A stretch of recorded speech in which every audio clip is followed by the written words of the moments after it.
Ladies and gentlemen, boys and girls, welcome. It is a Friday night, which means, aside from the fact that it is now officially the weekend, we have the Thunderdog Esports Top Dog EU event coming up with yours truly and the wonderful The Mish King. Hey there, guys. Hope that you're enjoying our Fridays. TGIF, after all, Ryder, and we've got some StarCraft 2 action from the Thunderdog Esports EU Top Dog League. Yeah, it's going to be TeamSV versus Team Spectre, and we are currently setting up to go into the first game. And I'm very excited. I'm very curious to see what's going to happen. Now, TeamSV, of course, we casted some of their games last week. Very, very potent. Actually, they managed to overtake Darkstar, which was slated to win that on account of their much higher rating in the Top Dog EU League at this point. And Team SV just took it convincingly, so they are definitely not to be meddled with. We're going to see if Spectre can put up a fight this week, this Friday. Yeah, I mean, last week was a really good showing from Team SV. They did a great job by one-upping Team Darkstar and knocking Darkstar, I think, to second or third place. I don't really have the rankings up in front of me at the moment, getting them up at the moment. But on a separate note, Team Darkstar, there was an esports SM tournament recently, and in the first round, we had Prospect versus Show, and it turns out that Prospect beat Show 2-1. So eventually Prospect was eliminated by the likes of sort of from Alliance. But that was a hard-fought series where he was just one game. He came short in the last game a little bit, so pretty sick from him. And looking forward to seeing what Darkstar bring in the future. Yeah, that definitely speaks to the quality of the players that we have in these team leagues. Now, you might say that there is a very big difference between getting into Grandmasters and being like a top level player, like being able to compete in something like a WCS. There's a lot of variance in even within Grandmasters. And this shows that the kind of players we have in this particular tournament, or on these teams at very least, they are up there. Ryder, you need to get into the game. Yeah, I'm trying. I don't think Battle.net is letting me. I'm going to log out and try to log back in. Alright, just letting the guys know that... Alright, then you have to like relog and then join through me, I guess, so that these guys don't get super annoyed. We actually have a lot of people in this game, so it's kind of odd having this many people as spectators in the game. If you could just ask the admins if this is cool or not, because I'm like, I'm like one of those guys which believes in the thought process that if you don't need extra people in the game, just kick everybody else out. Have the necessary players and casters. Kind of unnecessary to have like, I'd say 3 extra dudes, and now it is 5 extra dudes in the observer lobby. So, mind you, 2 of these dudes are from each team. I don't know whether they're actually streaming this. I saw some chatter that they were considering that, but when they realized that Thunderdog was covering the event as well. I know, I thought so too. Like, I saw that bit of chatter, but it appears that we have 2 and 2, so it just seems like casting partners. Right. I'm going to restart my StarCraft. Could you inform the fine people in the channel that I will be with you in a minute? Yeah, I already have. Excellent, excellent. Of course, this is this is computer technology, man. That's what it does. It sometimes doesn't work the way you would really want it to work. Oh yes, man. I mean, even the best tournaments have technical issues. Just the other day, I was watching the WPC Dota 2 tournament, which is pretty prestigious in China. They have their own like studio and stuff, do all of it, and apparently there was some technical issues on some of the PCs, and yeah. Any tournament can actually have some technical issues, guys, so do bear with us. Again, we apologize, but sometimes it's just out of our hands. There's only so much we can do to limit that probability of something going wrong. Yep, but sadly, you can't completely eliminate it.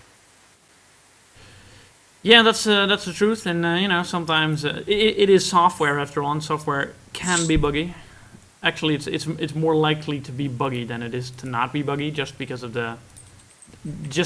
simple probability. Oh dear. Okay. For a second, okay, I've once had this bug. Maybe you've had it as well, where if you start StarCraft through the BattleNet client and StarCraft crashes, that the BattleNet client is going, no, no, no, It no. still thinks that it's on, right? Yeah, you have to actually close the program, and the program's closed. It crashed. Yeah. I'd like to restart, and BattleNet Yeah, just won't let you. because that client is still in open beta. I still feel that it's only half finished at the moment. Because we can see people online in different games, but unfortunately we can't chat with them, which I find is pretty peculiar. Like I'd say that if you own that particular game, you should have the right to chat with them. I think also Battle.net is free on mobile platforms. And before we go into the game, I'm just trying to all right, we have to ask them to leave. Oh dear. Yeah, I'm actually not sure. Oh, okay, you spoke to Shock. Okay, cool. Yep. Just getting everything sorted out, everybody, ladies and gentlemen, boys and girls. So yeah, we are about to get started with this here game. Mish King. Next week is going to be BlizzCon. Are you excited? I am super duper excited, man. And a friend of mine is actually contemplating buying the virtual tickets, so Wow. I might just crash at his place. It's because of Hearthstone. Yeah. Yeah, I hear I'm really curious about the Hearthstone tournament, but that's off limits unless you get the digital pass. Wait, is the tournament online? Well, I don't think so. I think it's like live if you have to be there to play in the tournament. Yeah, okay. So there's no broadcast of it at all. Yeah, I'm just gonna remove this guy from the. Wait, what? Wait, what? I think I removed the player. Oh dear. Getting overzealous. Okay, this is fine. I guess that happens. When Yeah, I thought he was an observer. In all honesty, oh. I didn't. okay, that's Wait, cool. I didn't Fine. remove Dog Slider. I removed. Wait. All right, I think we got everybody in. I think we're good. Yeah, I removed Hyper from the party, not Dog Slider. That's how I was like, what? Hey? He just left. He was like, Yeah, too bad, guys. Yeah, literally. Like, I feel bad when people blame me for stuff that I don't do. Nice. it's fine. Yep, always a bit of miscommunication there. Fortunately, we can just jump people back in. Do you remember back during the HDH beta tournament? Which particular event? The beta tournament, and gonna start the game because I don't want to like argue about the merits of leaving a game. It's like, man, it's like one of those little bits of miscommunication. You're trying to like explain to people that why do we need 7 people in a game when we only need 4? Mm-hmm. And the player thinks that makes sense. But like you have these tiny little text boxes that you can fit like half a sentence into. So you don't want to make it too wordy. So you're just like, okay, well, all the extra people should leave, and then people I can said still. extra people, right? Like I didn't. I think you did. I recall you did, or maybe it was because you also told me, like on the call. Oh yeah, that's what usually happens to me. Sometimes I say things on call, but I don't do it in game. Like the complete thing I don't say in game sometimes. Yeah. So because like I get a bit distracted, so that happens. And yeah. You know you've dude, checked that intro. Oh right, we have a leader, everybody.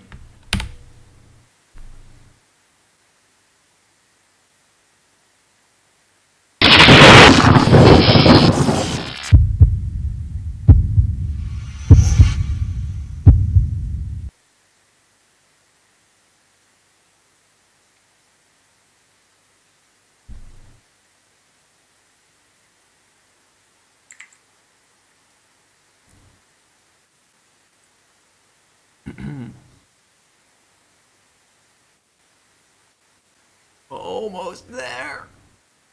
It's so close. I know, it's like my StarCraft is actually acting up now. I don't know why. Oh boy. What a day to Yeah. have technical There we go. difficulties. It moved. The loading thing moved, and there we go. Alright, we are in this game from Team SV. We have the purple Protoss player known as XYZ in the top left corner, Backlon Wastes. Yes, and his opponent spawning at the bottom right-hand side of Backlon Wastes, the blue Terran player playing for Team Spectre, Dogsledder. Alright, PvT to start the day off. I'm a big fan of PvT. You are excited? Yes, I'm very excited. Excellent. And the reason I'm excited is not, well, I just like the way the matchup plays out, but also I like how a lot of Protoss players recently have been attempting new things in the matchup. Perhaps you know the Colossus Phoenix build? Yep, I do know the Colossus Phoenix build. I also do know the Dark Templar build as well, which Naniwa has somewhat pioneered. It's a nice option to open with. Not necessarily the safest option, but if utilized properly versus a greedy Terran, you can do some damage. Oh, yeah. And you could actually transition out of it. It is not an all-in. Which is always great. I like DT builds that aren't also crazy. Of course, there's nothing wrong with a little bit of a crazy build every now and again, but... Yeah, man. I mean, you know what the definition is of insanity. Yes, I do. Voss told me in Far Cry 2. Actually, on the topic of crazy builds and PvT, for those of you who may have missed this, yesterday on SAV Rush, we had in the Diamond Master leagues, we had the wonderful player known as Fighting Frog, who came out with an interesting PvT build. Oh, it was where so he good. put on Tempest pressure in the mid game. It was completely ludicrous. It wasn't pressure. That was like an all-in, man. But it was such a sick all-in. It was because it you really can't good. go back from Tempest. What he do is he get the Tempest out. He went for a lot of Zealots on the ground.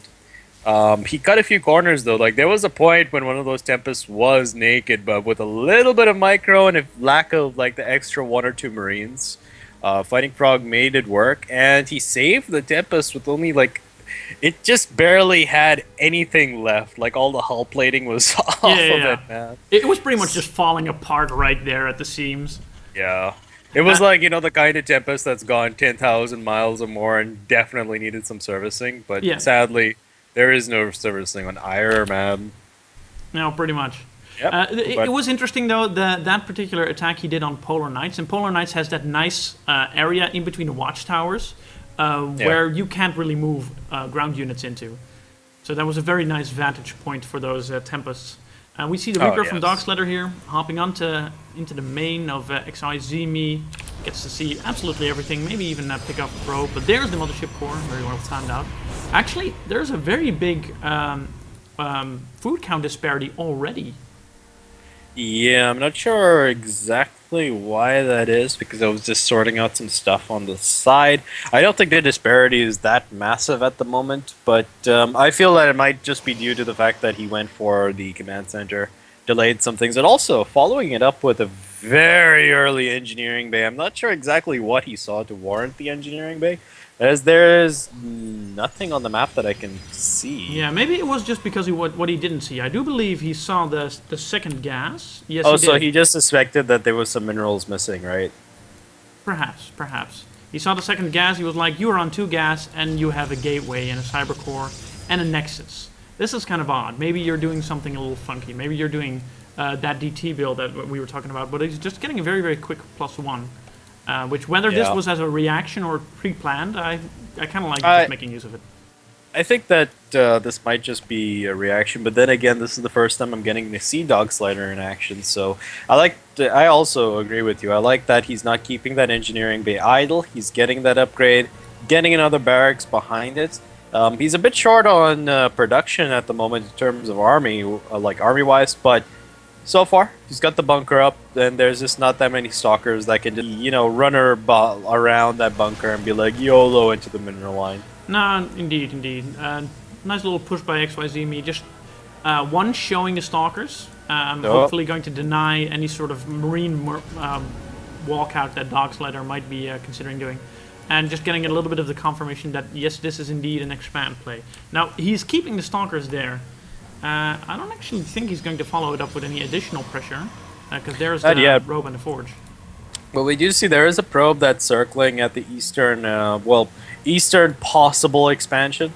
It's barely alive. If probes could bleed, they'd be bleeding WD-40, as this one is. So it's just chilling at the moment. We do see the factory. The stim is also on the way. Marine production is slowly starting to kick in. But we still see that Zizmi has that lead in terms of food, which is, as you said, a bit strange. But I don't know. I feel like going for that early engineering bay. Normally you'd see that third barracks going down. Absolutely. But at the moment, both players are just macroing it up. Also, Dogslider going for the early armor upgrade. Not sure if this is specifically for a timing attack, or whether this is just his build order. Yeah, it does betray his intentions. I think generally. Actually, I'm not going to finish that sentence because that would be wrong. There goes the robotics bay. 3 missile turrets from Dogslider.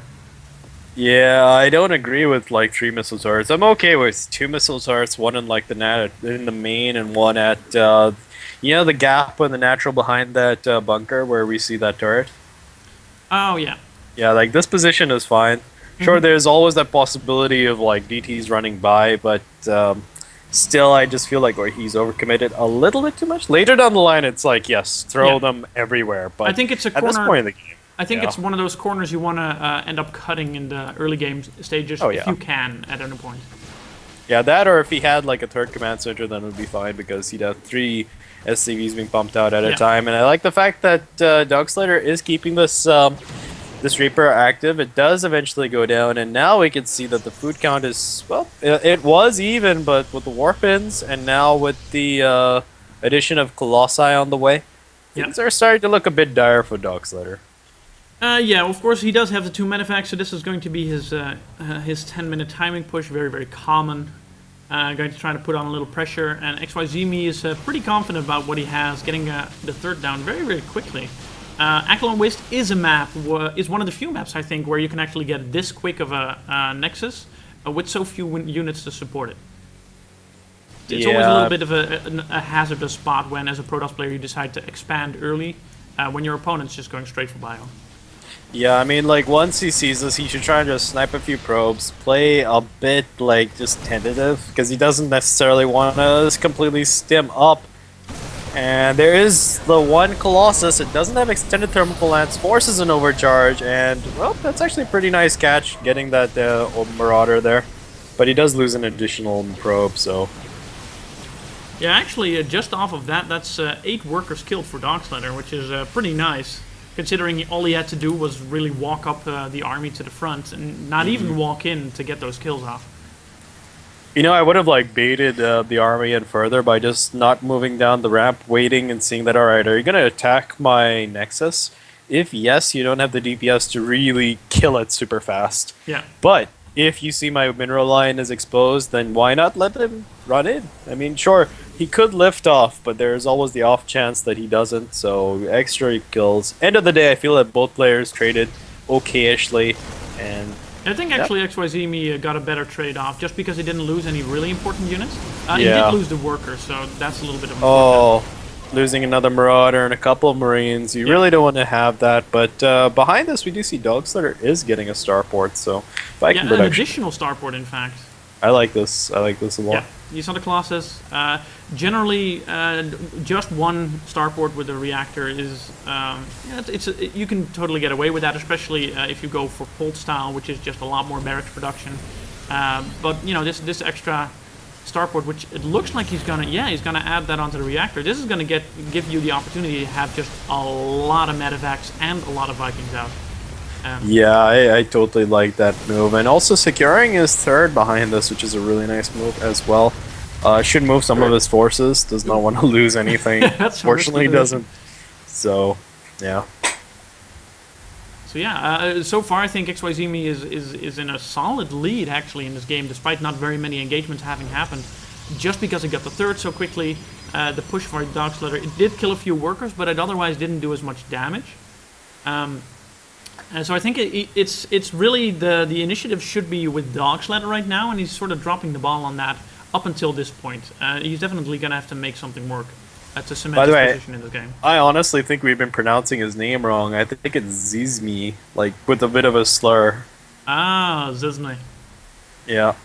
It's like one of those names that it is a bit of play on words, but I gotta say, Zizmi's macro is really very good, but now his micro and defense will be tested by this double-pronged attack in the natural, in the main. He does have a cannon there at the natural, so he doesn't necessarily need to pull everything to deal with it. He just uses an overcharge. Yeah. Very smart there. Push is coming into his natural. I don't think this is that great, Ryder. No, this is a very bad angle, especially. Those units are just lining up for the Colossus shots. Not very many Vikings as well, and this looks like it's just a complete walkover for Zizmi. The Medifex get picked off. Only one actually makes it out, along with 2 units from that initial drop. Dog Slaughter, this is the point where as Terran, you're supposed to be way ahead in supply, and he's very much behind. It's still a bit weird. I mean, obviously after that bit of I'm not going to say genocide, but after that Bay of Pigs event that we'd see, I think that's the closest thing as a comparison. Things didn't really go well for Dog Slaughter. He tried to be cute by like trying to fly into the main base and say that, alright, I'm going to abuse your lack of mobility, but he ended up flying into a hail of cannon fire. So that didn't really work out for him. I like the fact that Zizmi is adding even more gateways, teching into Templar tech. This is really smart, as the next time these armies trade, he will be able to re-macro, or at least re-max a lot faster than his opponent. Absolutely. This pylon's a little funky here for Zizmi. It indicates he might be wanting to take this as a base at some point. I mean, it would be not positioned for a proxy, even though like his force is here now. Yeah, and I just feel that it gives him a bit of vision on this side. He does have the Observer as well. Yeah, which has been doing great work spotting the army up until now. Yep, even the Observer to the north at the 12 o'clock position, which can spawn 12 o'clock position, bro. Oh, right. Yep. Spawning drops. That's pretty cool. This is a very Rain style. I like this. Yeah, and I mean, especially once you make the trend, once you start getting up the tech to go into Colossus, there's this period where you're getting the robotics bay, where the robotics facility isn't really doing anything, and some players will make immortals because it helps your army composition a little bit. In those early stages, it can help you defend against some timings. Some people actually get war prisms, but getting observers is a very legitimate use of that production time. Yeah, and also massive engagement over here. Really nice concave. Those Colossus are going to town. Storm comes down, hitting a lot of the Vikings and the ground units, and it looks like it's Dog Slaughter, man. He's just been eviscerated. Sure, he has taken care of all the Colossus, but still he has to contend with the High Templars, the Immortals, hell, even the Sentries. And this giant Zealot warping in the main, and that's the GG. Zizmi takes the first game for TeamSV. Well played by both players. Well played indeed. And that was one hell of a game to start off this series. Guys, for all those who have just tuned in, this is a team league, so we'll be playing all 5 games as this is point-based, of course. Yes. Which means maximum entertainment. Because even if it's one-sided slaughter, we still get to see 5 games. Yep. Everybody wins. Yes, and England prevails. What? Oh, you haven't seen V for Vendetta? I have a while ago. You don't remember that there's this guy which spews propaganda on the TV about how England prevails? Oh, must have missed it. It sounds so cheesy. That's why I randomly throw it out every now and then. It is El Cheeseinator. Oh yes. I like that El Cheeseinator. Right, so we're going on a quick break until we get the next game set up. So don't go anywhere. Stay tuned. This is the Thunderdog Top Dog EU League. Stay tuned.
Oh yeah, and we are getting into the second game as we speak.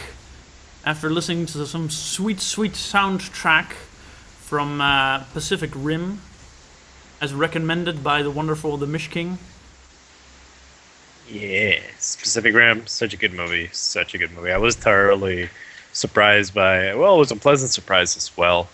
Um, Gonna have to kick Niche. Actually, I'm gonna wait till the other player joins. It's gonna be Specs Kakuna versus TeamSV's. That's a tasty name. Yeah, and a tasty player at that. Don't ask me how. Don't ask me why. This is PG television, so gonna have to leave that for the after-hour special. Yeah, I won't be the one to ask the compromising questions. Would not, my friend? Yeah, but you'll be the one to ask the hard questions, though, or the tough questions. Well, that's different. Yeah, you'd be like Batman, man. You'd be like, where is he? I don't mind you sweating bullets trying to answer my questions. Yeah. Just whatever you do, don't tell me, swear to me.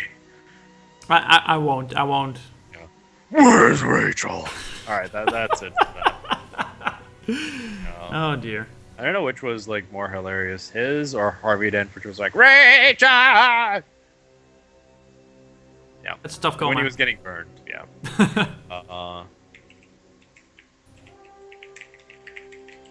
So, can you like regale me with your thoughts about the last game? It was very, for Protoss at least, it was very, very by the book. You macro up, you get your, you try to be safe.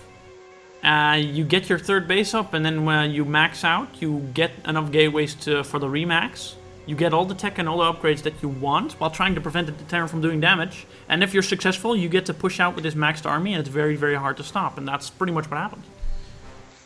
Yeah, it was pretty cray-cray. I'm just gonna make sure the players are ready, then I shall unfortunately have to kick the guy that did all the hard work, but yeah, that is how... It feels like such a dick move, but, you know, that's how it goes. It has to be done. It's kind of like slapping a baby's bottom when they're born. Yeah, I know, right? It's like you don't want to, because it's a baby. Die. Yeah. Alright, Niche is left on his own, just waiting for him to be ready. You know, on a side note, I gotta say, TeamSV's guys are all about the preparation, man. They like taking their time. They like being 100% sure before making that decision, and I think at times that's something that a lot of people don't do these days. No, and it can help you so much, especially to get into the right mindset. But before we get into all of that shenanigans, let us play this awesome leader video that we have.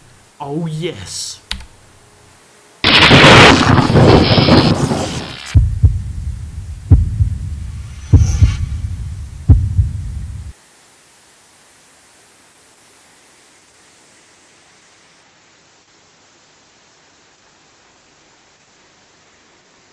Gosh darn it, guys. I know. The internet, she's a cruel mistress. It's like... So, waiting for everybody to get into the game, don't worry about it, man. Like, I'm sure even the GSL have some technical issues. Like, I heard the casters have to cast with, like, really bad PCs. Bottom right-hand side, a man which doesn't have a bad PC that I know of. Protoss player in the pink trunks playing for TeamSV.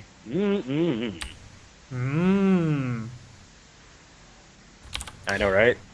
And in the top left corner, we have his opponent from Team Spectre.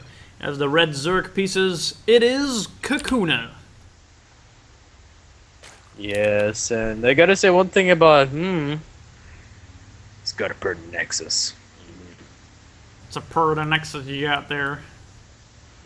Would be a shame if something were to happen to it. Like Zerglings, or Roaches, or Hydras. So what do you think Kakuna's gonna be going for? Based on the meta. I bet you didn't see that coming. No. You're like, what? No. Yeah, you Broodlord's a unit that we've rarely seen in these days. I think that Blizzard, it's units like that, like units that create free units are the ones that need to be either changed in their game design or like have a more of a purpose. Like Broodlords are just You don't see them in any matchup. It's so rare to actually see them. And to be honest, I was thinking about this the other day. If you have a unit, right, Yeah. that is only used in one matchup and only used in the other matchups in highly situational conditions, Yeah. then that's just poor unit design, in my opinion, because... I don't necessarily agree. I think it's more like I don't think you need to have every unit be relevant in every matchup. I mean, No, take the not in battle every cruiser, matchup. for I said instance. at least 2 matchups. No, just bear with me for this. I have a thought experiment. Okay, so let's take the battle cruiser. In TVT, when your opponent goes mech and you manage to get the air control, you kind of need the battle cruisers. Otherwise, it's going to be one of those silly games, right? Okay. Battle cruisers are pretty important there. Yeah. However, we don't really see them in very many other matchups. Okay. You know, they make a cameo appearance sometimes in like TVZ, occasionally, but like the last time I remember seeing that was when you know the Stalemate City. I don't remember the name, but Metropolis, I think it was. That was a terrible map, by the way. Yes, there was some crazy games in Metropolis that... Yeah, Broodlord and You know. Fister against Mass, Raven, and Battlecruisers, I believe Oh it my was. god. Yeah, there's that. Then there was the game where Morrow beat Leenock after Leenock had the biggest lead. Morrow just kept nuking Leenock into oblivion and eventually started to snowball. Oh wait, yeah, I remember that. That was on Newkirk. Yeah, that was on Metalopolis. So Metropolis, actually. Ah, okay. Yeah. Like, I get what you mean, like, in those particular situations to break stalemates, but my argument is that, like, for Tier 3 units, I can understand there's a novelty behind Tier 3 units. You need to make them feel Tier 3, right? Well, Tier 1 and 2 should feel a bit more common, correct? Yeah. But my argument is that there are quite a few Tier 2 units in this game that are just not used at all. In like more than one match, and that's like the Stormhost comes to mind. You can tell that Mutalisks are a really good unit because they're used in like all the matchups, and of course, same thing with Dark Templar. You can use them in all 3 matchups. Yeah. What else is there? Well, technically speaking, I'd say tanks you can technically use in more than one matchup, which is like Zerg and Terran. Sometimes even in Protoss. So Yeah, my argument situationally. is just about like Oh yeah, Bird Protoss is like highly situational. Like Yeah, pretty much, and it's generally to hold off something like a blink all in or to do a very specific push, and I kind of like that. I'm going to use a word that is used a lot in a different context, but it's interesting that these units have such a nice imbalance. This asymmetry to them, where they're, you know, you don't really use them everywhere. They like Marine Marauder. You're gonna see in pretty much all the matchups. Yeah, that's what I mean. Like when you look at Terran's overall design, I feel it's a bit off, and also I feel that the Swarmos is a bit off because it's only really useful in one matchup. Like there's only one matchup where at the beginning of the game you're like, I'm going to make this, and it will.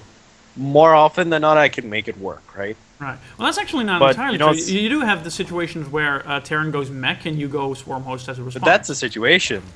I'm saying like at least 2 matchups where you can legitimately use it, and like 3rd matchup situation or 2 matchups where it's like if it's situational in 2 different matchups as a lair tech unit, I feel that the unit design is bad. Okay. I'm not Yeah, sure like if I that's agree with my that. thoughts about it. Yeah. Okay. Fair enough. Yeah, like Hydras you can still use against Protoss, you can use it against Zerg, you can use Yeah. it against Ooh. pretty much anybody, even Terrans, but that becomes more of a situation thing. Are we watching Brood War here? I mean, DTs and air upgrades. Yep. I mean, if somehow has figured out a way to make Corsairs, then this would make a lot of sense. Yeah, but I like the fact that Kakuna is being active on the map. He's constantly like scouting with these Zerglings. He's utilizing his Zergling speed as well. Forced out, I think there were some Zealots which are warped in. Yes, some Zealots were warped in. Yep. And it looks like wants to secure his 3rd. Looks like it. And Zerg player's in a good position, I feel. He's getting up his Hydra attack, well, his Lair attack. He's going for the +1. I'm not sure whether he'll just go for Mass Roach here. Oh, going for a massive swell of Lings. I think he was going to aim to try and break this third. Yeah, and with the few units that has out currently, it might actually work out. This position, of course, because of the map, there's 2 angles of attack for Zerg, meaning that getting the surround off is a lot more probable, because it's very hard with just 3 sentries to wall off all of these paths into the third. So either he's going to, oh, actually some roaches came in as well, which are sort of misharmed. This is going to be a very strong push. I like this timing attack. It's really good. I mean, he's got the roaches as the extra backup. He's got a lot of wings. Oh, but these DTs. I don't think it's enough, though. It's enough to warrant him to, like, move it away, but we've got an Overseer getting morphed in. Some of these roaches will go down because they are slow roaches. They don't have any constitution at all. Yeah. So... very nice. Those DTs bought him the time he needed, and now the Nexus is going to finish up, meaning that the Photon Overcharge gets done, the cannon finishes up, additional cannon coming down. This is going to give him a lot stronger of defense, and a lot bigger of a sort of a foundation to be able to hold off this push from. So I like it a lot.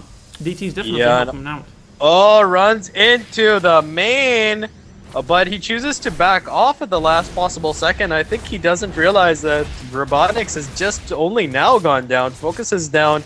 The Forge, meanwhile, there is this DT backstab. But the Forge has gone down. The upgrade has been cancelled. And +1 Range Rider is about to be completed.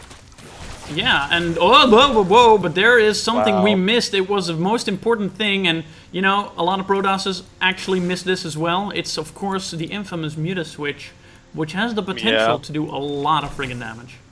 Like, I was seeing the Spire going down in the background, but I wasn't entirely sure whether that was like a defensive Spire to guard against the possibility of Colossi, or whether that was for the tech switch, and it looks like he's gotten up those 10 mutas, and I like the fact he hasn't overcommitted on the mutas as of yet. No. He's just getting 10, he's gonna use it to poke and prod and do a little bit of damage, he's droning hard behind it, which I really like. He's not doing it to kill his opponent, he's doing it to try to get further ahead in this game. Oh, Ryder, as a Zerg player, if I see this many gateways and only 2 pylons, I would make a beeline straight for that. He would significantly hinder the production of his opponent. Instead, goes for the mineral line, will attempt to pick off some probes, will do nice micro. Good moving shoot. Shoot. Yeah, man, this guy has played some GTA. Yeah, this is really good. The Photon Overcharge went down in the natural, so the main is pretty much undefended. So these mutas have free reign until there's enough stalkers to start shutting this down. And at the same time, there's this Zergling Roach army here waiting to pounce.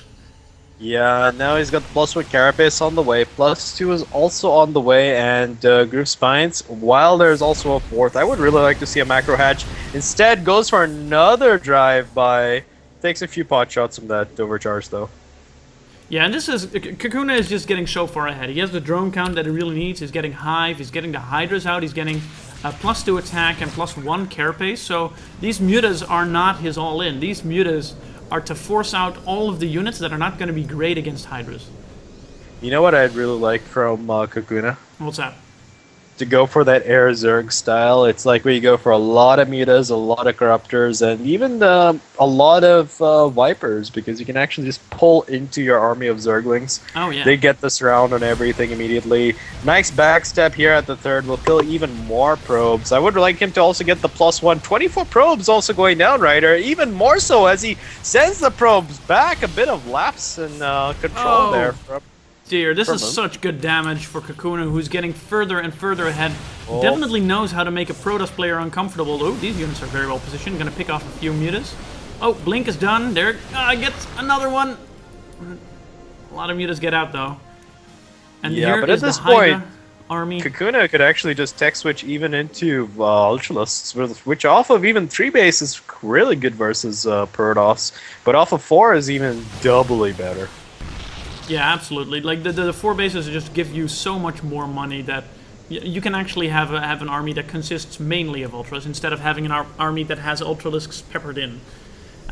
It's kind of interesting how Kakuna's playing this out. I don't actually see the style that much. Now, of course, he does show the Roach Hydras. Hydra's still slow. Will he pick off? Yeah.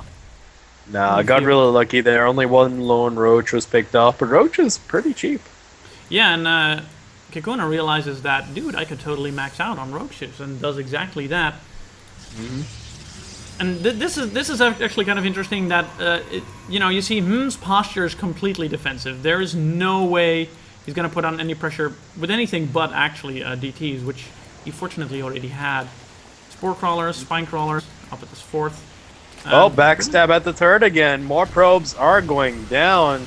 Kill count's up to over 35, but he's got to be careful with his mutas, taking a lot of unnecessary pot shots there. But I think that these mutas have technically paid for themselves. He's not making any more. He might flood the game with mutas later down the line, though.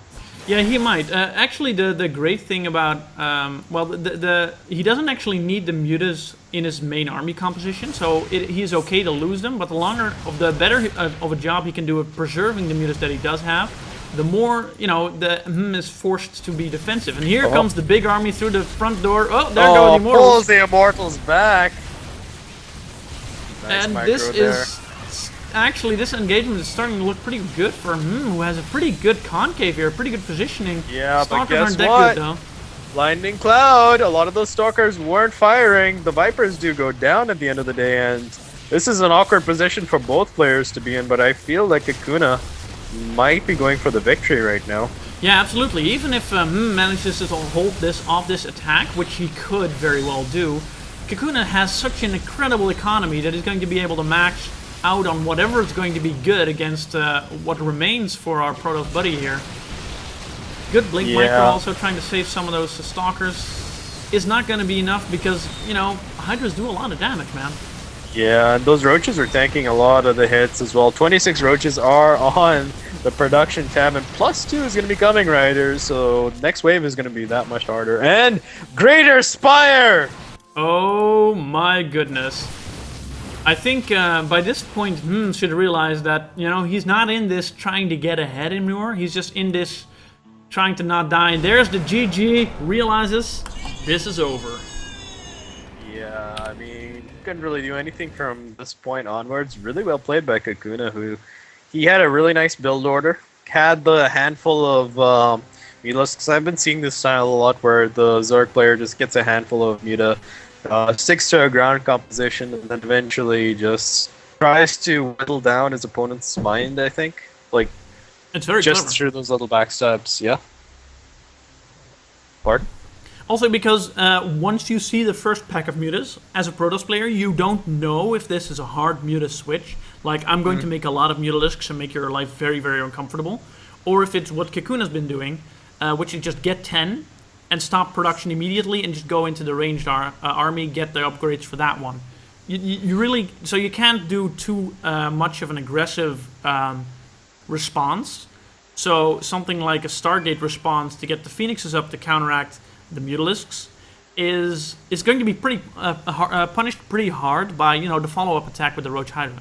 And I like that because it's something that you can only really see coming once the units start trickling out and you're starting to realize, oh, this is the sort of army that you're actually going for.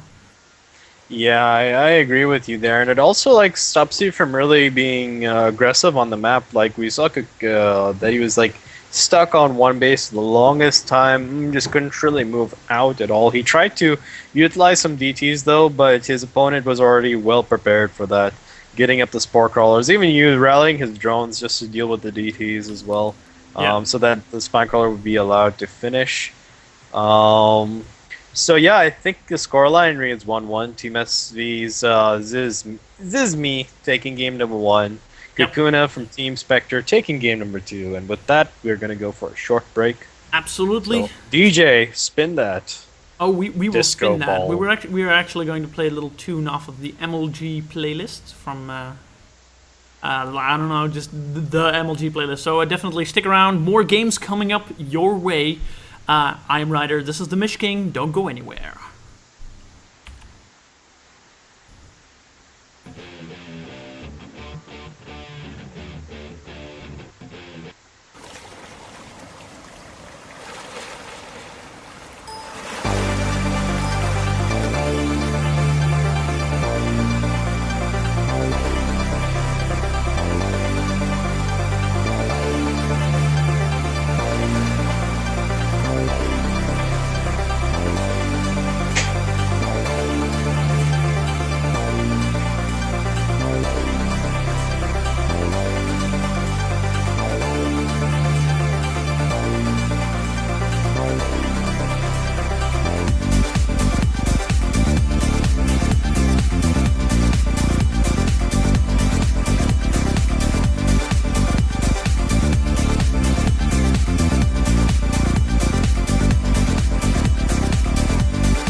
Oh yeah, we're getting into the next game, and this one is going to be played between Spectre's Spirit, who is a Terran, and Team SV's Viking, who is also a Terran. And then we've got some good games so far. We're gonna hope that they will be able to resume that streak. I think they will. So far, everybody seems to be of a pretty significant caliber, so that's good. Yeah, I mean, both these teams seem really to be really strutting their stuff, and not sure why Ancestor was brought in way. I don't know, man.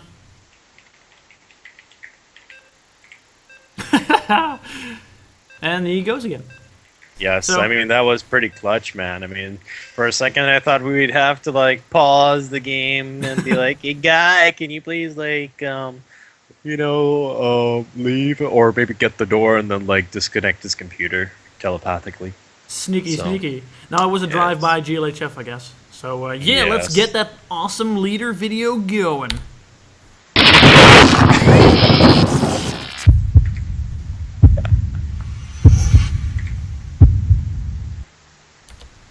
In the top right of this map, Derelict Watcher, it is our Terran player from Team Spectre in the light blue trunks. He is Spirit.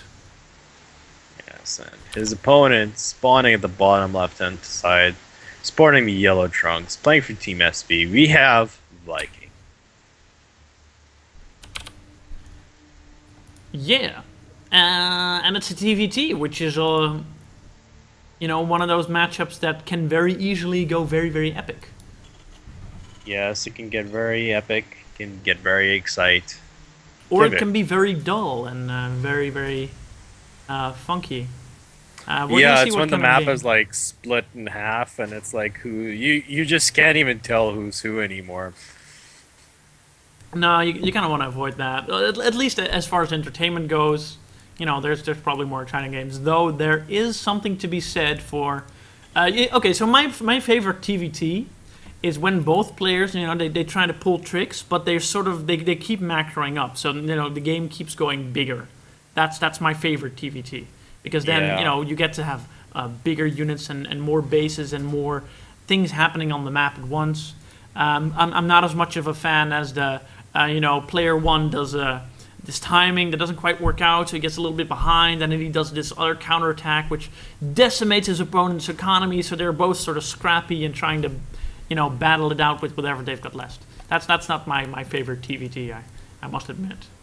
Yeah, I do agree, and I think that Blizzard probably felt that way when they were making Art of the Swarm. They were like, we need to break that stalemate. Let's create a unit that can do a lot of damage versus bio. Turned out that doing a lot of damage versus bio was somewhat detrimental, so that particular unit had to be nerfed. Unit in question, the Hellbat. But I think the Hellbat is in a good place right now. Yeah. Was a bit too powerful for a time, and we did see the likes of Innovation use that quite a bit. And it showed to be his Achilles heel once it got nerfed in terms of Terran versus Terran matchups. Yeah. Otherwise, he's still quite a beast to deal with and quite a contender. But the specialist Terrans, the likes of Bomber and MVP, I'd say, and even MMA to a degree, I'd say those guys, and it polls as also, it's like, who isn't a specialist Terran these days? It's I like, they're guess. so good. Yeah. And, The Terran is all just those one of guys those are really races good. that, since the beginning of beta has been doing well in terms of players figuring out, what can you actually do with this race, what can you get away with. Mm-hmm. I feel like Terran's always been sort of at the forefront of that, of those developments, where the other races have at different points struggled a little bit more. Yeah, I think that's just due to the fact that Terrans seem to have a lot of utility in their units. Like, Yeah. their units are much more flexible.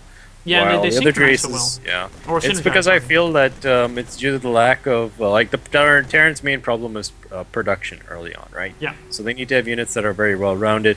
Nice SCV pull over there. He does delay a little bit of mining, but now the Marines are in position. Oh, he jukes past them. A little too cheeky. Only one Marine will get a few pot shots in. Oh, May does he get actually get it. No, will not. That other Marine went a bit too close to the supply depot because it was quite fascinated by it. Yeah, supply depots are a sexy structure, I guess. Yeah, man. the I mean, curves especially and the the way ones they- with the what's it called? The satellite dishes on top. Oh, Just- yeah. The satellite TV one. Yeah, absolutely. Yeah, you can pick up Fox News from it, man. Yeah, I mean, you could. Ooh, if the you push really out. wanted to. You didn't see it. Now, Spirit didn't see that. His Reaper is still here, going to be able to come back in at any point. Oh, but I think he saw the Hellion though. He going might past. have actually. It was, but he didn't actually move it. He didn't move it out to see if that was what he saw. He didn't actually confirm anything. And you know, Spirit's just gonna get his expansion down. And if he saw the push, if he knew about the push, maybe he wouldn't be so eager to get it down. I don't know. Yeah, I mean, there's only one Hellion. It should he sees it. He needs to pull it back. Loses the Hellion, so now the numbers game gonna favor Viking. Yeah, it's still a bit of an angle. If the Hellions can't get a great angle, then but it doesn't really matter. As it turns out, good positioning by Viking. Gonna get it's so close though. I don't think that was really ideal positioning. Like he had like that moment where the Hellions weren't shooting. Like I think that if he had just kept shooting with the Hellions, he would have just taken them down from that right angle. But he has eventually won the day. May even pick off the Reaper. Reaper is so very low. Escapes. Gets it. Oh, actually no. Wow. Just gets caught. Yeah, and this bunker is still very, very much away from completing, meaning that Viking gets to do a little bit more micro, a little bit more damage. Yeah. Of course, getting his own command center up a little later. In terms of unit lost, I don't think that was necessarily a win for Viking. It was definitely a good attempt. And it puts the fear in his opponent, I feel. Oh, gets the bunker. Oh.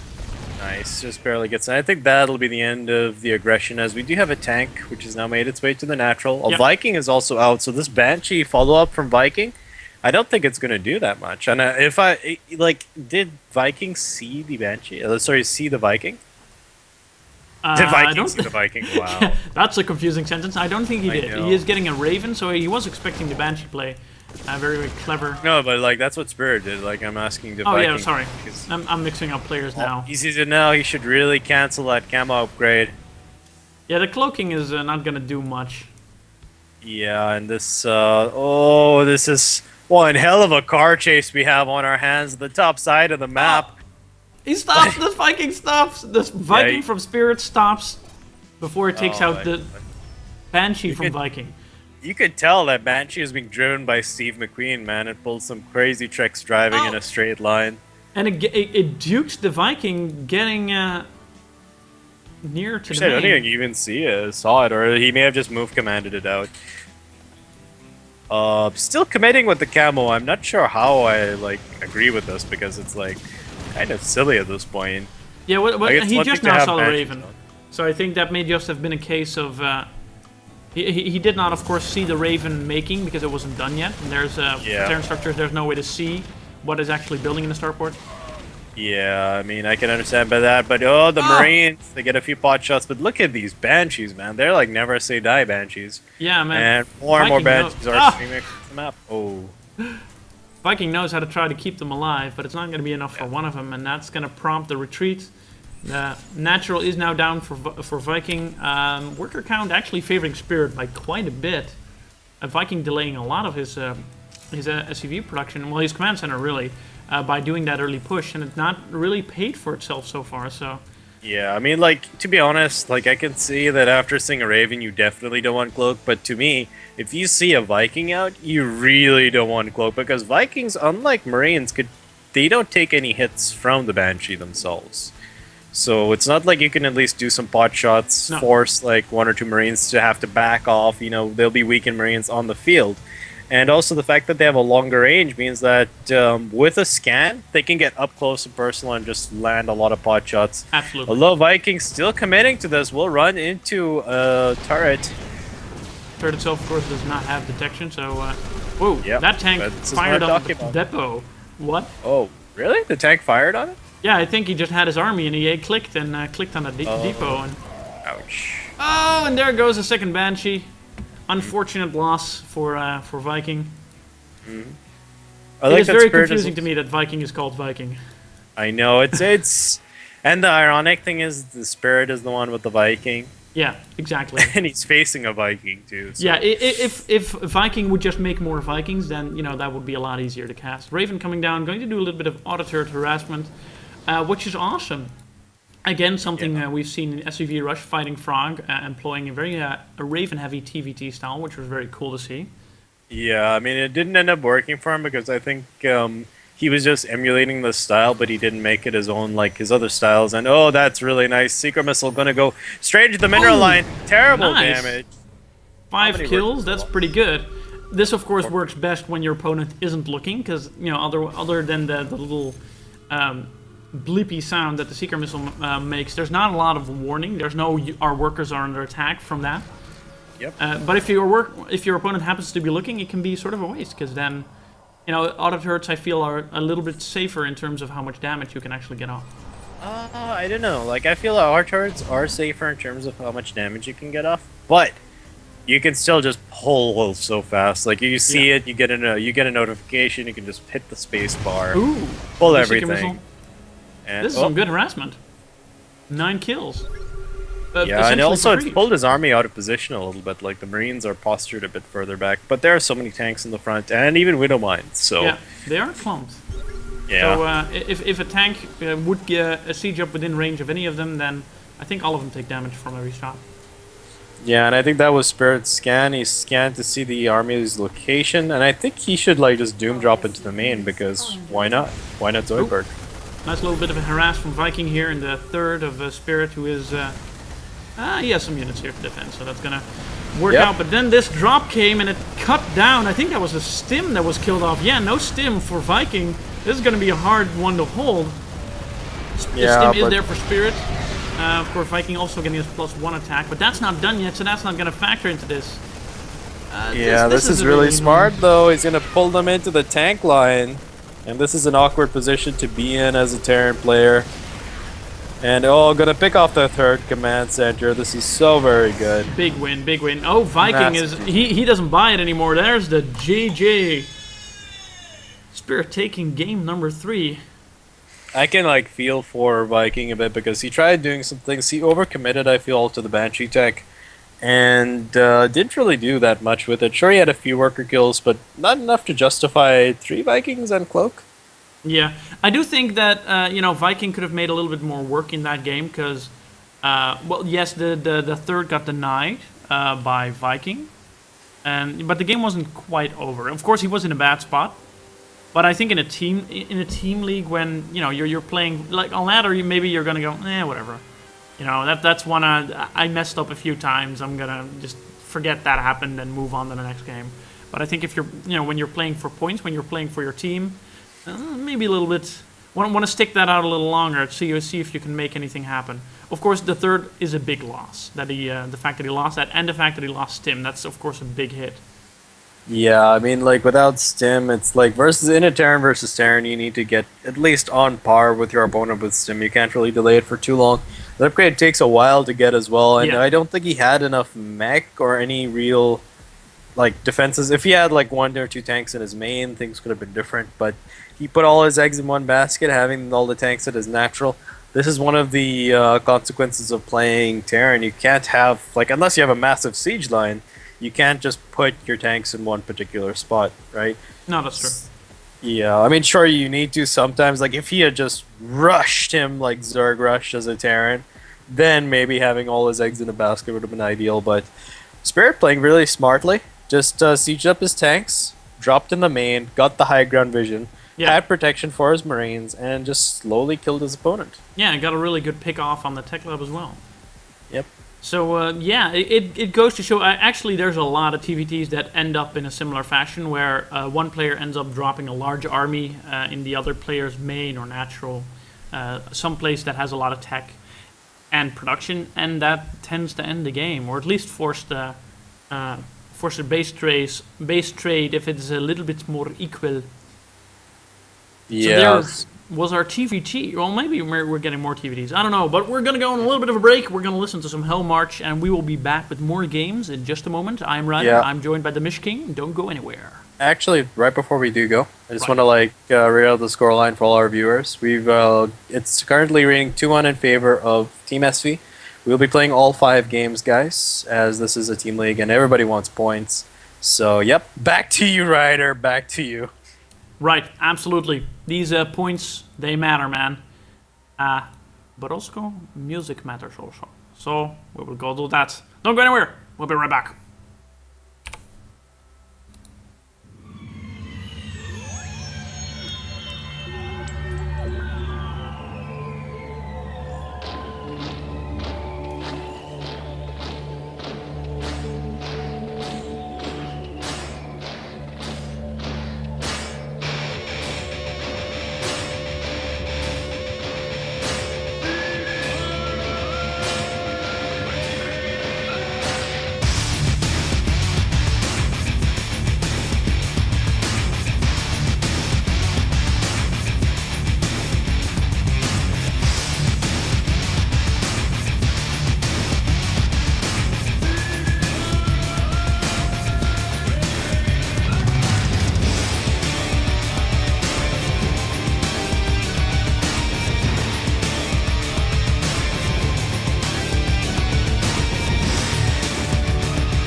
Alrighty, ladies and gentlemen, boys and girls, we are ready for the next game. It is going to be Spectre's Ancestor versus TeamSV's Svensken, who we actually casted last time. I don't remember how the game went, but I'm sure it'll be awesome this time. Yes, indeed. Looking forward to it. This time it's going to be a PvT, so we've actually, I think, had nearly all the matches. I think we've had like all the normal matches. We haven't had. We only had one mirror. Yeah, we only had the and PvT. we had a Zerg versus Terran yet, or we haven't had a Zerg. Oh no, we had a Zerg versus Protoss. Yeah. We've had a PvT and now a TvT. So, and what was the other game? Like we had one which is different. Was it a PvP? No, we had a PvT. A PvT before, yes. So Yeah. 2 PvTs, 1 TvT, 1 Zerg versus Protoss. I am terrible and game is hard. All right. Dude, this game, you know, StarCraft casting, that's a really difficult game, man. Yeah, man, it's not like a love game, so I cannot sing Lady Gaga to that. Oh, is that how you sway the ladies? You just bust out with the Lady Gaga, just like, oh man, this date's going horrible. I better impress, and just bust out, you know, something like Poker Face. Yeah, I drive all the girls Gaga, and with that, so does our intro. Yes, it does. Here goes.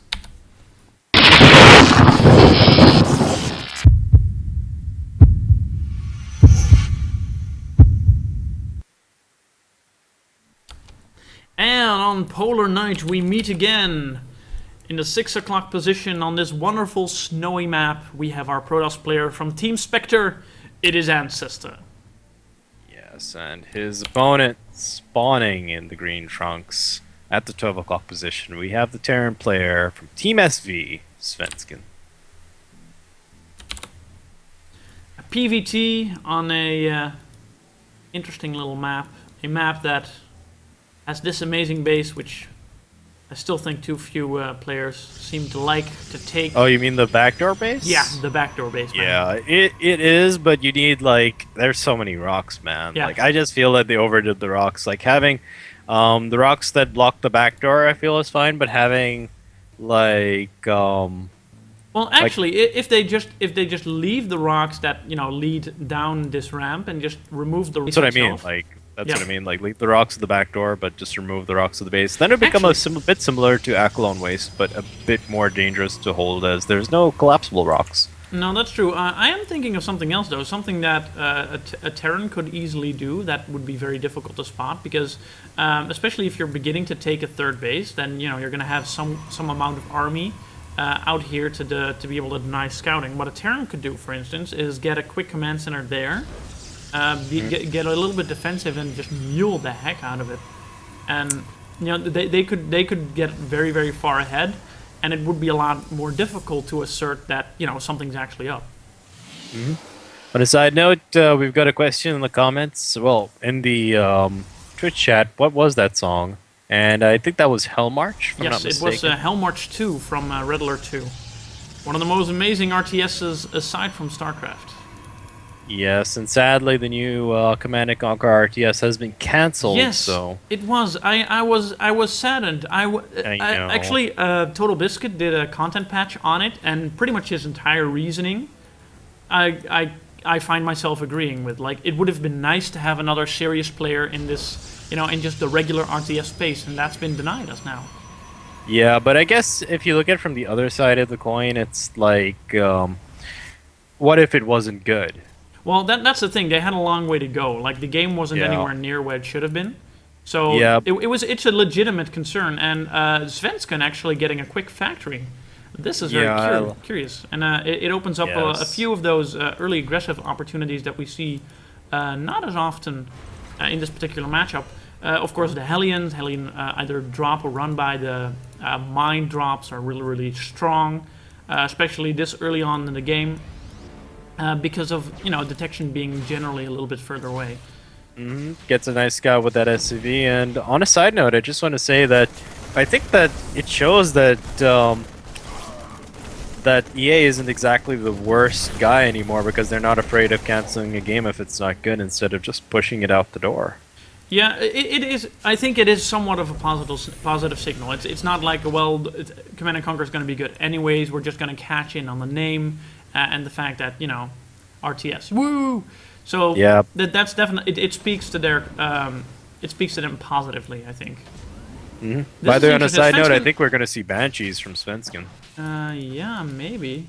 But His bunkers oh wait, a lot. what?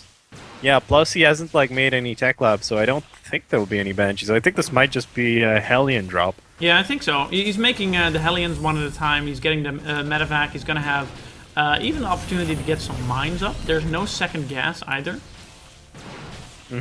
So this is just this is an interesting position for Svensken, and I think Ancestor, with having seen what he has, is probably going to be privy to at least roughly what Svensken's going to be up to. Yeah, I mean, he knows something's up, and I really like the siege up by Ancestor. He's utilizing the fact that the Mothership Core gives him high ground vision. He's just like, come at me, bro, and he's just right out of range of those, of the bunker itself, and he's forced a lot of SCVs to be pulled out. These are SCVs that could be mining. Not to And we mention do the have minerals. now a tech lab and an additional... Oh yeah, that's just a barracks. For a second I thought that was an additional starport, and I was like, what is going on? Meanwhile, would've been there's so a drop weird. making its way across the map. Oh, Marine gets over Oh, eager, gets picked Dude, off. 3 gates. We've got a 4 gate coming from the Ancestor. Oh dear, he realizes that this is a very, very thin defense for Svensken, and he's going to try to punish that right away. Now, do remember that I believe it is... actually, let me double check. Whoa. Yep, That is because the there's an attack in his base. That is why he... Oh, yeah, it was the Hellion drop. I was not paying attention at all, but that's fine, because this is doing so much damage that we pretty much get to look at the workers lost tab. Oh, actually, I think he lost a lot of workers there. He lost 15 probes. That's and I a think ton with of that, Svensken is now in the driver's seat. He's got a tank now. And once this tank sieges, he just needs to drop down another command center. And I think he's in an excellent position, especially with the fact that we're going to have Banshee play from Svensken. Yeah, pretty much. Though Or Svensken has been where's muling. that starport going? Svensken has been. Starport. Oh, but Starport, where are you going? Why do you want to... Do you want to land on the factory? That is not an add-on, Starport. Go home, you're drunk. maybe the starport wanted to get a good look of this command center building. There he goes. This one mineral patch has actually been muled to death, so it's going to be very, very quick before Svensken actually loses out on a lot of mining efficiency, because that's like an entire patch that's not going to give him that full mining efficiency, meaning that he's down from 16 optimal to, well, pretty much 2 less, so 14. Yeah, but killing all those probes, man, even though he did lose his units at the end of the day. A couple of pot shots on those stalkers, though. One of them had losing a lot of its hull. Taking a lot of damage, man. I mean, his hull integrity has been compromised. Additional, like, command centers coming down. Now from, like, Ancestor's point of view, he's in a really bad state. He wanted to go for a 4-gate blink play, but now... with this Banshee, if it gets cloaked, there is literally no detection. And that's very, very true. There's no starport, there's no robo, there's not even a forward. And you know what else there isn't any? What is that? There is no cloak. Oh, There is no cloak. Like, this is one game that I would actually advocate going for cloak. And Oh! flies over all the stalkers! Terrible, terrible damage, and the Banshee falls down. that, ouch. Svensken this being game- in a super, super lead and getting in a slightly super, super lead. Dude, this is like... Oh, this is so back and forth. It's like Svensken was in a super lead. He still is in the lead, though. Yeah, But- he didn't get behind by that, but But the defenses, Ryder. good There's defenses.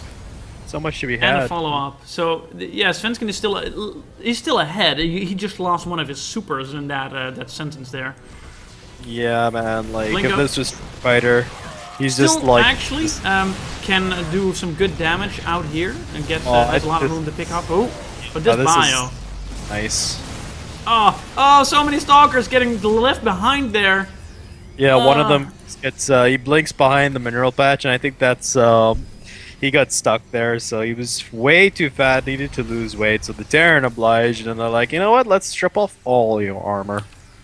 Yeah, if Svensken can manage to secure himself this natural, then that's gonna be, that's gonna be it. And this is actually the bio ripping through all these stalkers. This might be the premature GG that he's looking for. There is no army for Ancestor. There comes the GG.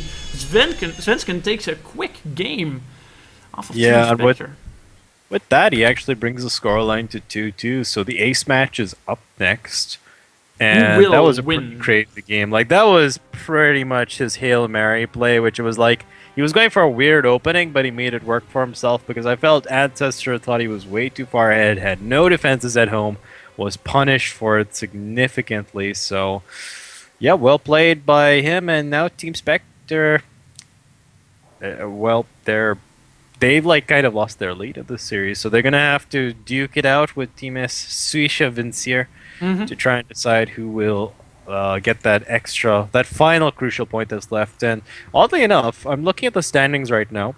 Previous week's standings, we got Love Your Girlfriend at number 1, Team Darkstar and Team Spectre at number 2, tied at 12 points. Team Suisha Vincier and Alloy Esports tied at 10 points each.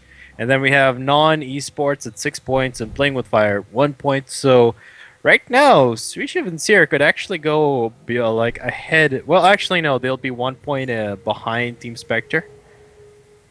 But Oh yeah. yeah, because then Team Spectre will be at 14 points and they'll be at actually no, yeah, they'll be 1 point behind at 13. So. But then again, Team Spectre may lose their second spot as Darkstar may get a lead, or Darkstar may actually go into first place. You never know. Oh wow. Yep. So it's all very, very, very close up in this team league.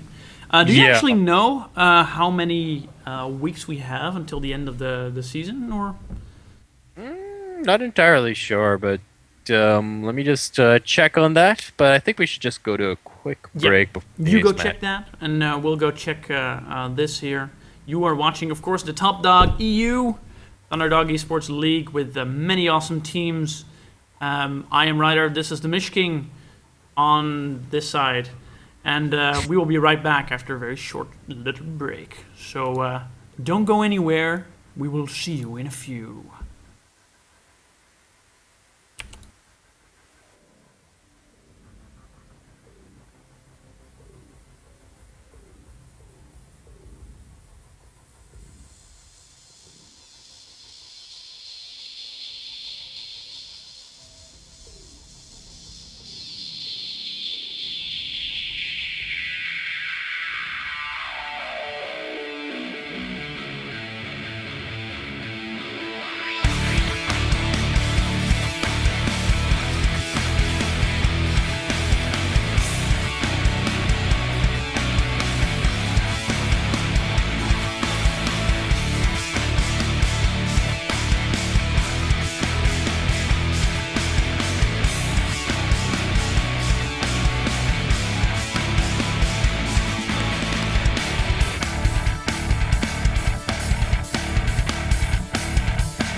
Oh, and we've got the last game of the night. It is In Vain versus Joe Hacks, who will be appearing as a barcode to everyone. Mish, are you excited for this final game of the night? I am highly excited, totally excited.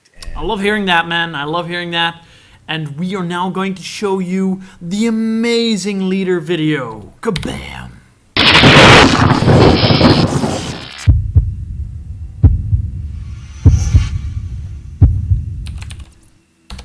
Alright, in the top right corner of Yonsu of all maps, very interesting choice. But we'll get to that in the cyan trunks. It is from TeamSV. It is Joe Hacks. Yep. Or as we Germans like to say, Johaks. Haha. So his opponent, playing from Team Spectre, the Blue Terran, In Vain. And interesting enough, I've casted quite a bit of In Vain over the last year. I used to have a tournament of my own called Battlecraft that I had with my former World of Warcraft guild, Prime. Used to cast with a guy known as Ryan, who is a terrible raid leader, but an awesome guy in real life. It's fun. He's actually a good raid leader.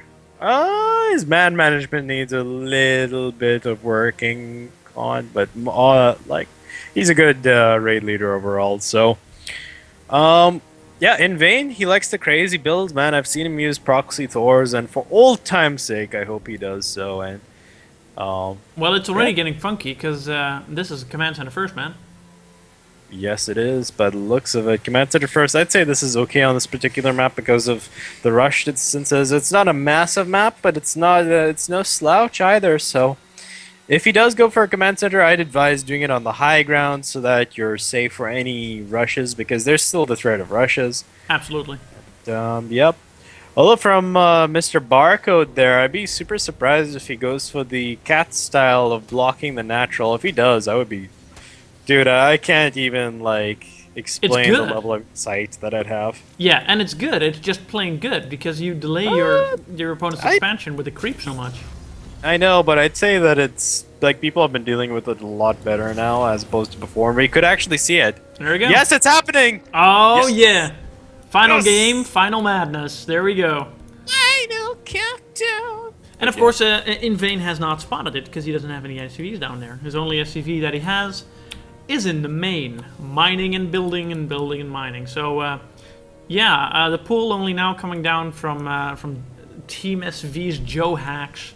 SCV gets... Does he spot it? Yeah, he does spot it, so he should know what's up. Yeah, Overlord here.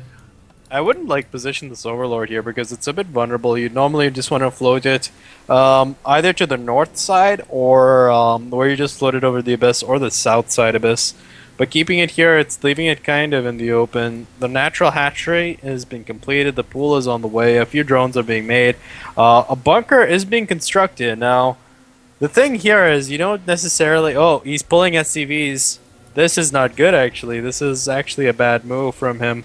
Pulling SCVs. Like, I don't agree with pulling SCVs as a Terran this early in the game, because you're already not really that far ahead economically. Sure, you do have those two mules, but then you'll just be even Stevens with your opponent instead of being light years ahead. And going for a double bunker, I think he's thinking there's an all incoming, and it's just not. It's just a queen. It's gonna pop down a creep tumor, forcing a scan, and just keeping the creep here for as long as possible. It'll be done, to be honest. Like, there are two Marines and a handful of SCVs that are going to town, dismantling this hatchery carapace by carapace. Indeed, layer by layer of gooey zergy stuff. And in the meantime, in the main of Joe Hacks, everything looks normal and standard. I think he paid for this hatchery. Yeah. I mean, he hasn't made any Zerglings, which I kind of think is smart. Yeah, absolutely. I mean, you don't really need it, because you can see that the units are here attacking your building. Float is way too early, I think. Yeah, You'd much rather have that on the high ground, just making SCVs for a while. I honestly don't think that he's experienced this particular build before. No, it doesn't look like it. Not to mention, actually, I think that's why he had the second bunker, because I think that he's had the experience where the Broodlings and just Zerglings overwhelm the one bunker and kill it. So he's got the backup one next door, so he can immediately... Oh, but he runs into the main! Oh, this is so smart from Mr. Barcode here. He's played the style before. He knows how to abuse it. gone straight into the mineral line, gonna try and kill some SCVs, and he will do so, killing yeah, 3 actually already. gets a nice 3 kills off before all of his Zerglings are cleaned up, and this has not just paid for itself. This has been, you know, it's almost a banking scam. That's how efficient it was, I think. Yeah, man, this is one hell of a pyramid scheme we've got there. We've got a 4th base. Now, this is interesting for Mr. Barcode for 2 reasons. One is that he had the option of going for aggression, but instead he chose to go for the second reason, which is I'm just going to go for straight out macro. Yeah. And just, you know, this is like what Artosis said. When you're ahead, get more ahead. Yeah. And I think it's a great response also because he did see the 3rd command center already building in the main. His Zerglings passed it by. So he knows that at this point, Invane is already more or less committed to doing an economic play himself. So the only way, you know, the aggression might have worked out. He might have done a lot of damage, but he doesn't need to do damage. He can just get another hatchery, and he'll be even more ahead. Yeah, I mean, in terms of different forms of damage, I think this has done economic damage in the sense that he's further ahead. He's got that extra bit of production that'll be on the way as well. So he'll start to overwhelm his opponent in vain, which I think may have... I don't know whether he knows the exact way of dealing with it, because I know there is a particular path that you take to deal with this in the best way possible. So I don't know whether he's experienced that. It is a weird build to experience if you don't know how to deal with it. And he's going to deal with all these drones lining up, even more drones behind though, but they're getting rallied to the... Yep, getting... that's actually 4 kills already. Those are some very, very worthwhile Hellions. Normally Hellions don't get... actually, when you get Hellions out, you know, at this level of play, then it's not to kill drones, it's just to try to pick off a few creep tumors, maybe get a... that's actually very clever. Maybe get a few Zerglings, but not to kill drones. So these Hellions are worth a lot more than your average early game Hellions would be.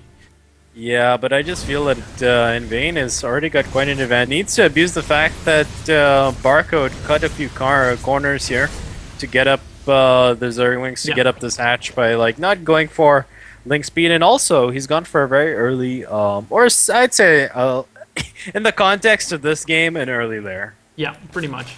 And it's going to line up very, very well with this 1-1. I think it's... Look at the drones, man. 14 drones on the production tab. Yeah, holy so cow. If we look at the drone counts, then, you know, 40 to 43 to 68, that's pretty significant. Like, the Zerg will get ahead of Terran in worker count at some point. It's more or less inevitable, but not by this much. Not this early. Yeah, and I like the way he's got a lot of queens on the field, and these queens, the pooper queens, also can be used quite well versus air, and even with the army comps, if you have like a tanky army comp, like with a lot of ultralists and stuff, you can throw out some transfuses. Often, more often than not, you don't really get ghosts in Terran versus Zerg. I remember the Wings Liberty days when it used to be a thing, and you'd snipe everything. Because they did extra damage to biological, so it made sense. Yeah, and it would be like, I think you could just bind it with the mouse roll button. Yeah, to get like really quick snipe shots. This is a 4th base from Johax already coming out. That's just kind of, this is, I don't even know what to say, man. It's just greedy. He's just so far ahead right now. Yeah. I mean, Invane is only now getting his 3rd.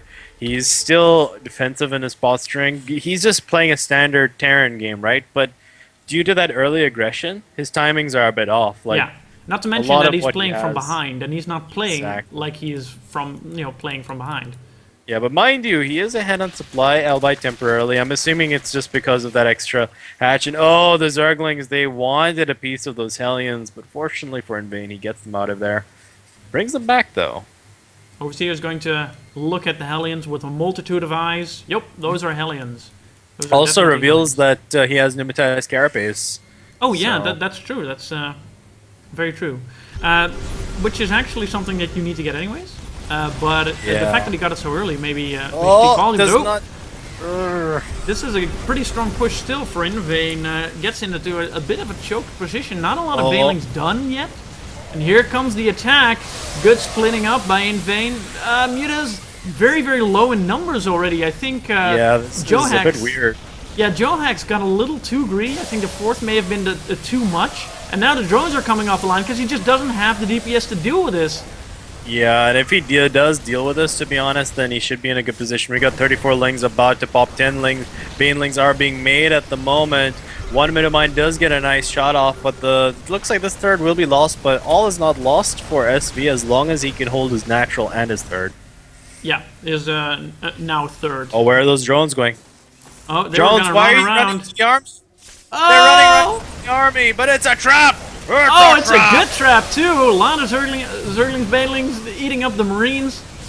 Detection is here. The mines are spent, and this is Johax finally going to clean up this army. There's a few mutas here, not enough to pick off a medevac, but the timer is on. Ooh, yeah, nice evade by that. Yeah, medevac does end up dying because if you keep shooting it, even if it's just a little bit, you can eventually kill something. Yeah, this is really smart by Barcode. He's making a beeline for this third base, and he's got some Banelings here, so if they get some good shots... Oh, this Baneling is rolling in. It'd be hating. It'd be hating a lot of half-dead and almost dead SCVs, but I think finally the reinforcements from Invane are going to be enough to ward away. The rocks are down, so this gives Invane only a single choke to deal with. Well, there's this back entrance, but it's a little bit more out of the way. And this is both players stabilizing. Actually, I'm going to say this. Like, I was wondering initially why SV just had nothing, and the answer is in the Queen's energy count. Like, you can see a lot of these Queens have banked up a lot of energy, so those extra missed injects, I think, have proven to be quite detrimental. I think it may have been the causes because he went for so much tech so early. Yeah. All the expansions, all the greed play, but just didn't really hit his injects. Like, even when you go for those sort of plays, you should always hit your injects because, well, it's always nice to have a massive army of larvae just waiting to be transformed into whatever you need in the situation. Invane responding with the missile turrets a little later. Could have probably gotten those earlier by how quickly he spotted them after they were out, and Johax... Fifth base, man. He's retaking his third, and he's getting a fifth. Yeah, I think he's actually playing this a little bit too greedy. Like, yeah, he's in a good spot, but if he keeps doing the greedy plays and getting the bases so quickly, then, you know, that might eventually catch up with him, as it almost did when he lost his third base. Oh, mutas. Yeah, just mutas don't want to fight Marines ever at all. Oh, good mine hits. Really good mine hits, but the Banelings now roll in. They have, like, nothing to really stop them. And, some of the mines are burrowing over there. Has to be a bit more careful. But the mines proc onto the Lings, and I think that SV handled that really well. Like, if you're even on supply and you have that comp, it's not exactly the end of the world. You just have to be careful to trade as effectively as possible, or efficiently and effectively, I'd say. And well, the SCVs, yeah, well, they do repair the missile turret insufficiently. Yeah, but the +1, man, makes the difference. Yeah, the Marines come here to clean it up. Johax went for the carapace for air, actually. Flew over those two Widow mines for a second there, right there. I was like, what? That would have been really detrimental. Yeah, I would say that that it would be. Fifth base now done. There's a Queen there. There's what is now the fourth base. Is the drone count good? The drone count's starting to get there again. He was so close to being at the perfect drone count when that first attack started hitting. Oh, there's a drop making its way across the field. It's on creep. The drop has been spotted. Mineral field. And the Mutalisks are moving to intercept. They do so so easily, man. They just like literally threw glaives like Xena Warrior Princess. Another drop on the western expansion, but guess what? No drones, bro. This is a trap. Yeah, it's just a base for larva and eventual mining. Yeah, just man. Getting the creep out there, being able to put structures down there. Like, this is where like drones learn how to mine, but those Widow mines do get picked off. This base is like the training wheels of drone mining. Exactly, but it's baptism under fire. It's being contested quite a bit now, and +2 is on the way. Hive is also on the way. Oh yeah, that's definitely going to help Johax a lot, getting the 3-3 up. 3-3 already coming in for Invane. It's going to give him a little bit of edge in terms of his unit's quality. No, the mutas get into main, and there's really not a lot of army here. This map architecture does not help the runaround for the player with the ground army. Yeah, I would have said that, like, the Zerg player there, I think he threw away, like, a significant advantage in the sense that he could have sniped all those add-ons quite easily. Yeah. But chose to just, like, attack everything at the same time, and Mutalisks aren't exactly the best at dealing with, but this is really nice by Invane. He tries to juke around, but leaves a small gap and allows the... Oh, actually, there is no gap. There is Only this little gap, which the Mutalisks eventually get to. This is a nice game of cat and also cat. Indeed, indeed. And Joe Hack's actually doing a really good job of positioning his Marines. Eventually the Mutas do get out. So, you know, you do what you can, but sometimes even that is not enough. The Hive is now finished. I'm very curious what the next step is. I'm pretty sure it's Ultras, though. Could be Ultras, could even be Broodlords, to be honest, because when you're this far ahead, why not Zoidberg? Well, that's very true, and he does have a fair amount of air upgrades. He has the 1-1 getting that +2 carapace for air, which is actually a little bit uncommon. You tend to see a little bit more of the attack upgrades, just because it's your Zerglings and your Banelings that generally take the hits, and then your Mutas that only dish them out. At least that's the ideal engagement for a Zergling. Oh, this is so unlucky by Invain. His extra barracks production gets scouted. This base gets scouted as well. Ooh. The Mutalisks are going to go to town. They pulled the army out of position as well. So if there was a backstab coming by Barcode at this time, would have done damage. But Barcode is content to wait for his Ultra attack. He's going to go Ultra Muta Ling Bane with some Overseers peppered in there so that he has some detection. Going for a second Spire, so yes, I feel there will be a Greater Spire transition. That or he really just wants to make Mutalisks. And get those upgrades out. I mean, he's been pretty consistent with his air upgrades as well. He's getting the +2 to attack. And I think he just never ever wants to stop upgrading his air. And, you know, with that in mind, the Broodlords are actually not a crazy choice. Oh, that's a lot of armies clumped together. There's no splitting. Only now coming off. Good bailing hits. Yeah, I mean, the fact that in Vayne, I don't know whether he forgot this or whether he tried to skip it, but he didn't get his burrow upgrades on his Wintermine, so they would take a while to burrow, especially if you're dealing with Speedlings and Banelings on creep. Yeah. He only has one factory, and that factory no doubt has a reactor on it. Oh, here come the Mutas. And there's the good Bane hits. Good splitting, though, from Invain, trying to make those Baneling hits as inefficient as possible. Yeah, man, I think Team SV are on the precipice of taking a 3-2 in this series. It does look like it. Invain is just getting those Wintermines are burrowed. Oh, nice good splits. hits. But not enough. There's the first Ultra. It is going to fall, but it does signal that at this point Invain needs to start swapping out some production, because if you're going for heavy Marines against Ultras, you're going to have a bad time. Yeah, man, Ultralisks, they're just, they're quite armor-plated, man. Like, Marines take about a year to bring down an Ultralisk. Yeah. Not to mention that the Kaiser Blades with just +2 do 41 damage. Yeah. They can pretty much two-shot every Marine. Yep. Greater Spire is also on the way. I gotta say, I like this team just by the fact that... Was it SV last time I went for a Greater Spire, or was it... I don't remember. But I would tell you if I knew, but this is... Oh, yes, it was Team SV. And there's the GG! Yeah. GG. Well played. Team SV ends up taking the entire series 3-2. Very, very nail-bitingly close series. And it was awesome. It was amazing, in fact. They're still like a point behind Team Spectre, but they've closed the gap quite significantly, man. They were like at a, I think it was like a 2-point deficit. Now they're at a 1-point deficit, taking this series, so they've got a bit of momentum going into next week's series. And on a side note, this is an 8-week team league, guys. Yeah, so in 8 weeks, you will know definitively which of these teams is the most badass. And, you know, at that point, all glory and fame will be handed over in the form of congratulations and interviews, and there's articles going to be written. Basically, it's great exposure. If you are trying to get those sponsorships, if you're trying to show that, you know, as a team, you have what it takes to maybe even start competing in WCS or similarly large events, then, you know, this might just be the push in the back that you need. Yeah, I completely agree with you, man. I mean, top dog is the top dog after all, so we'll be announced in 8 weeks' time. I think it's just purely going to be like points based. I don't think we'll have a series, but then again, I'm not entirely sure. I think, yep, this is going to be point based. Right. And yep. So we won't get a finals then. I don't think we will. All right. Unless Well, there's like a change in the rules in like 4 weeks' time, which you Might never be. know. You Who never know. knows? Depending on our, to be honest, I think it should depend a bit on our audience. If they demand that we should have a bracket final, then yeah. you never Well, know. in the end, the whole purpose of the Top Dog EU League is, to help teams get these leagues together, but also to provide entertainment. And if it provides entertainment that we have a finals, then that's definitely worth considering.